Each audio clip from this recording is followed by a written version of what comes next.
সাথে কিছু পুঁই শাক নিয়ে নিলাম, এগুলো সব দুপুরবেলা রান্না করব, বেগুন পুঁই শাক। তো চলেন। তো এখানে বেগুনের সাথে আলু দিয়ে পাঙাশ মাছ রান্না করব, সেজন্য প্রথমে আমি আলুগুলো কেটে নিলাম আর সাথে কয়েকটা বেগুন কেটে নিচ্ছি।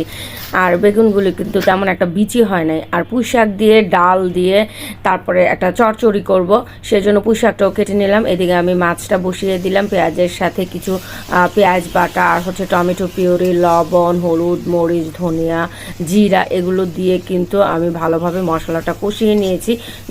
ততক্ষণ পর্যন্ত কষিয়েছি যতক্ষণ না পর্যন্ত তেলটা উপরে চলে আসে। আর এই হচ্ছে আমাদের বেগুন আর আলু, এগুলোকে ভালোভাবে কষিয়ে নেব। আসলে নিজের হাতের তরকারির সেটা স্বাদই কিন্তু অন্যরকম হয়। আর এদিকে কিন্তু আমি পুঁই শাকটাও বসিয়ে দিয়েছি। আর এই যে পুঁই শাকটা বাগার দিয়ে দিলাম। পুঁই শাকগুলো খুব সাধারণভাবে রান্না করছি, কিন্তু এইভাবে রান্না করলে কিন্তু খেতে অনেক মজা হয় আর নিজের হাতের সবজি বলে কথা। যাই হোক, মাছও হয়ে গেছে, সব কিছুর জন্য আলহামদুলিল্লাহ।